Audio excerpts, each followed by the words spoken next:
bring up here in reference to the last topic. There's an Ingersol, Ontario? Yeah. Yeah. No connection? No connection that I can tell. Is that a family name, do you think? It's named after a family? Would guess so. Yeah. All right. And this mouse will do everything I need it to do. All right. Well, good afternoon, everybody, and I'd like to thank Justin and everyone involved for inviting me here today to talk about the history of free thought in Canada, the Anglophone version.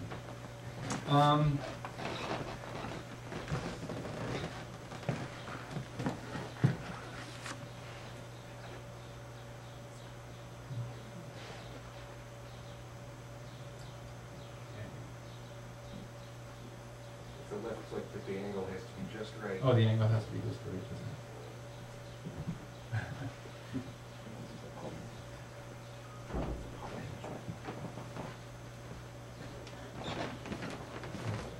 There we go. Okay.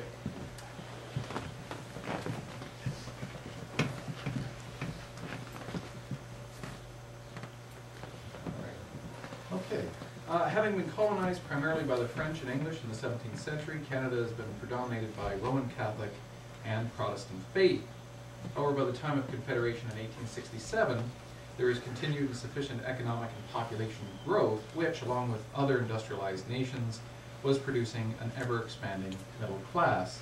Now, the growth had considerable impact on the belief systems of Canadians as technological innovation and material wealth increased. Middle-class Canadians began to embrace the view that there's essential goodness in humans, and that progress was a desirable end of human abilities. This was significantly different from the central Christian view of humanity that all are born in sin and released from human suffering and toil. This came only in some kind of heavenly afterlife, or not, and that's to read dum dum dum dum. This new emerging perspective on humans emphasized education and moral training, and these were keys, considered to be keys to reforming society. Now, such middle-class reformers of the mid-19th century took a different perspective on criminals, the poor, and the insane. Treatments were devised for such people. They were no longer considered lost souls. The new reformers considered such people to be treatable and possibly even cured. Model prisons, houses of industry, and asylums were established to provide treatment, rehabilitation, and work skills. In academia, science was becoming increasingly popular, and by the 1860s, most Canadian universities had faculties of science. Now, many Canadians, like their neighbors to the south, very much appreciated the novelty and labor-saving practicality of technological inventions. Still maintaining close ties to Britain, Anglophone Canada's middle class were influenced to some degree by Darwin's publication, The Origin of Species, in 1859. Although many universities had ties to churches, they were becoming less dependent upon them and more secularized. The presence of news services can also be considered as a major contributing factor to the gradual secularization of Anglophone Canada. By 1866, the Atlantic cable had been successfully placed connecting Canada with Europe. Information could now be received and disseminated in a matter of minutes rather than weeks. Although newspapers were largely sustained by political parties and religious denominations, the eventual use of advertisements gradually displaced such control. That's pronounced cha-ching.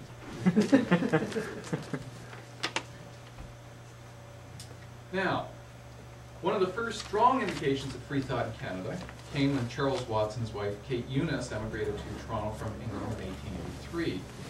Watts was a special lecturer of the National Secular Society, and in 1876 became editor, printer, and publisher of the National Reformer in London, England. He would eventually produce works ranging from the Freethinker's Textbook to Free Thought, Its Rise, Progress, and Triumph. Now, when Watts first visited Toronto in 1882, he lectured before the Toronto Secular Society. He was invited to take residence here. So He returned in 1883. Let's see. He returns in 1883 and led the secularist movement in Canada. It should be noted that the three thinkers of Canada existed at the time and held a successful convention in Toronto in September of 1888. However, in that same year, the Canadian government refused to charter the Secular Thought Publishing Company. So we can see that there were still strong religious ties, there was still politicking and the usual types of straining of ideologies that were going on, but nonetheless, we can start to appreciate that similar types of attitudes were happening in Canada that we can see in the Finger Lakes regions of New York State as well, so that it seemed like this type of mindset was growing here, or certainly happening here just as much as it was to the south, although not perhaps as outspoken. While in Canada, Watts managed to produce his Canadian journal publication, Secular Thought, which was in circulation from 1888 till about 1909. Now,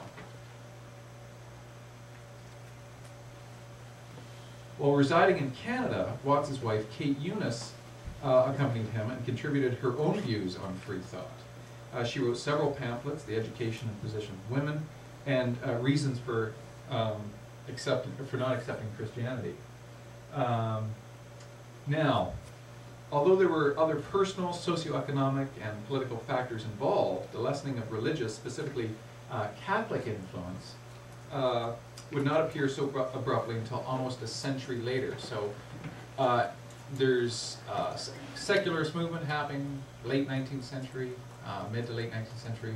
Then not a great deal seems to happen, but boy, when it does in Canada, it really picks up momentum. So we have to kind of fast forward a fair bit now, and we see that a lot of the action really starts to happen in the 1960s, where you have things like Vatican II, the emerging human and women's rights movements, reform on abortion laws, advent of reliable birth control pill, and these contributed considerably to the secularization of Anglophone Canada. So there seems to be quite a gap, or quite a hiatus. Not that the secularized activities weren't taking place, certainly in Montreal, as we'll hear in the talk after mine, but this seems to be where much of the action that has basically contributed to defining us and better giving us an understanding of where we're at now starts to appear in the late 50s and the early 60s. So what I'm going to do now is look at what has happened fairly recently with us, but in a very quick manner. It's gained momentum and considerable power in terms of kind of spreading the secularist word. So I'm going to look at a number of organizations and a number of individuals who have given identity to free thought in Canada, at least Anglophone Canada anyhow. And the first one I'll look at is the human